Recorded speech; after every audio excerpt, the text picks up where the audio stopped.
This episode was brought to you by Surfshark. For 83% off a 2-year plan, visit surfshark.deals/penguin. Initiating moisture.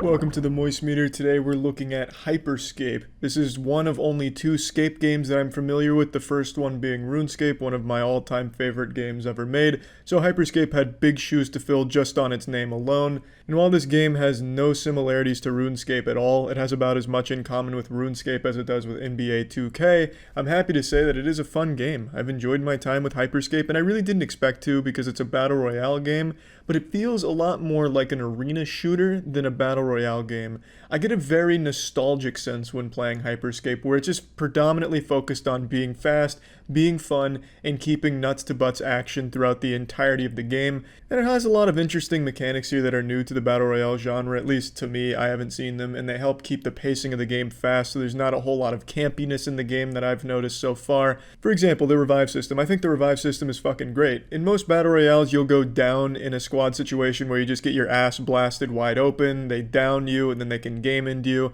and then you're either fucked or you have to wait for your teammates to find a respawn beacon and bring you back that way, which is all just very slow, and it's a lot of just waiting around with your limp dick in your hand for your teammates to revive you. In Hyperscape, that's not the case. If you get killed, you're killed. I mean, you just get fucking sent to the Shadow Realm, but then you get to hop around as a ghost, and you can still feed your team intel, you can wander around the map, and still give your teammates valuable intel, and if your team is good enough and getting kills, well, you can get revived that way, because when you kill someone, when someone dies in Hyperscape, they drop basically a respawn beacon where a dead teammate can plant their spirit and you can be revived on that. So it rewards aggressive play, where if you're getting a lot of kills, it doesn't really matter if a teammate goes down because you're always going to have an option to revive them on top of those corpses, which I think is really great because it rewards that kind of high kill mentality where you're constantly going out of your way, fishing for kills and picking a lot of fights. And I like that. It keeps everyone playing aggressive in the game because it's the safest way of playing the game as well. My main gripe with the Battle Royale genre right now is it's just fucking boring. It's 30 minutes of just collecting loot, doing absolutely nothing except sticking your fingers up your asshole and playing with your G-spot, waiting for any amount of activity to happen while you tediously trek through from point A to point B. Sprinting is extremely slow. It just feels like you're playing as a character who sprained both of his ankles, so you're going nowhere fast. And it's just 30 minutes of nothing for 30 seconds of fun. And you might not even get that 30 seconds of fun. You might just get third-partied when you finally find another team to fight with, or you might just get killed from behind with a team you had no chance of even seeing. I just find the Battle Royale genre to be boring. But in Hyperscape, it solves these issues that I have with Battle Royale genres by rewarding the aggressive play. Teams that play aggressive are the teams that are absolutely going to win. You can't really camp your way to a victory. When zones collapse in this game, everything in the zones is gone immediately. All the cover, everything is gone from that zone. So you don't even get any kind of advantage from camping shit out in a zone and maybe playing it super slow. It's just constant full throttle action, and I really can appreciate that. And teams that do try and play campy like they're playing fucking Warzone hiding on rooftops, it doesn't do them any good because there's so many movement options. There's teleport, there's slam, there's a ton of jump pads all over the place, so it's very easy for teams to access those roofs and just punish anyone that's trying to camp and snipe or some shit like that. The options you have in this game are all geared towards getting right up in someone's nutsack and taking a fight to them. And even in the in-game, where most people really just put the pacifier in their mouth and play like a fucking baby doing nothing but camping and waiting, it doesn't work in Hyperscape because something spawns called the crown, and if you hold the crown for long enough, you just automatically win the game. So you can't camp your way to a victory because you're going to have to fight over that crown at the end anyway, which is just really nice. I can appreciate that Hyperscape wanted to be very action-oriented, very fast-paced. You're oftentimes going to be finishing a game with 15, 16, 18 kills. It's just fun. But that being said, it is a very casual kind of game. This is just a game that's fun to kick back, play for like 2 or 3 hours, just have some fun with your friends, and be done. I don't see this game really having a competitive future, to be honest, but I don't think it needs to. It fills the niche that I think Battle Royale really needs, which is just one that's not taking itself overly seriously. It's just, hey, look, this has all the tools to play aggressive, go frag out, get some fat fucking kills, big fucking dubskis. There's not a whole lot of time in between games, so you're getting into games quickly. The games are quick, and there's not a whole lot of just sitting around waiting for shit to happen in the match. It's just a lot of high octane fun. The only thing that I often had a problem with this game is just the bugs, which I imagine won't be present when the game fully does come out. There was a lot of fucking bugs. Like, there's really bad ones where sometimes you just can't even reload your gun. So you have to fucking drop the gun and pick it back up again before you can use it. Oftentimes, when you're reviving someone, it would just drop for no reason, which in a clutch situation really makes it frustrating. So the bugs are rampant in the current build of the game right now, but I imagine as time goes on, that's all going to get fixed if they give this game the proper care.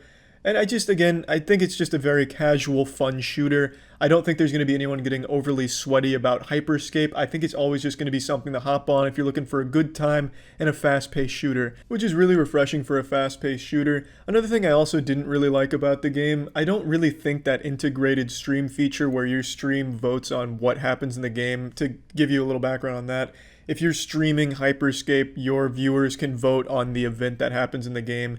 Events in the game are something like low gravity or infinite ammo, and it's voted on by the people watching. I don't think that really adds anything. It's just a little gimmick for stream engagement, and I just don't think it adds anything. And in fact, oftentimes it's just frustrating with like low gravity, because when they say low gravity, it means just absolutely fucking no gravity.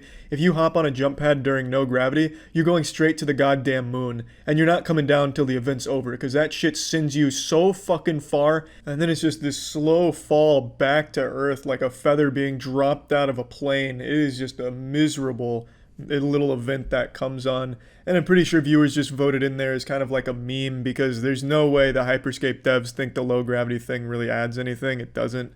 I think that's just kind of shitty. The other ones are fine, like infinite ammo, whatever, but the low gravity one in particular is just a big old headache.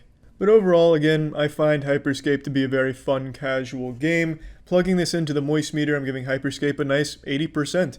I don't know if this game really has a competitive future. I don't think it really needs to, because it fills this niche that really needed to be filled. An actual fucking fun battle royale game that is unapologetically aggressive and fun by its very nature, giving a similar experience to something like a Quake in certain aspects. Just a fun game. A fun shooter overall, with some problems right now that I imagine will be addressed going forward.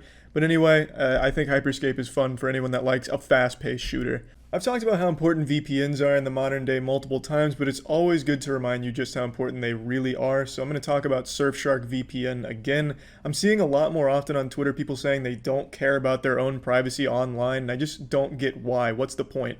With everything on lockdown, let's be honest, most people are just spending most of their time on the internet. Well, what's the point in just browsing it as is? Use a VPN so that way there's no prying eyes, there's no one collecting your data. Surfshark VPN comes with so many tools to make it easy to use. There's also features if you're worried about it interfering with mobile banking. They have like a whitelisting feature so you don't have to worry about that, which works great for mobile banking.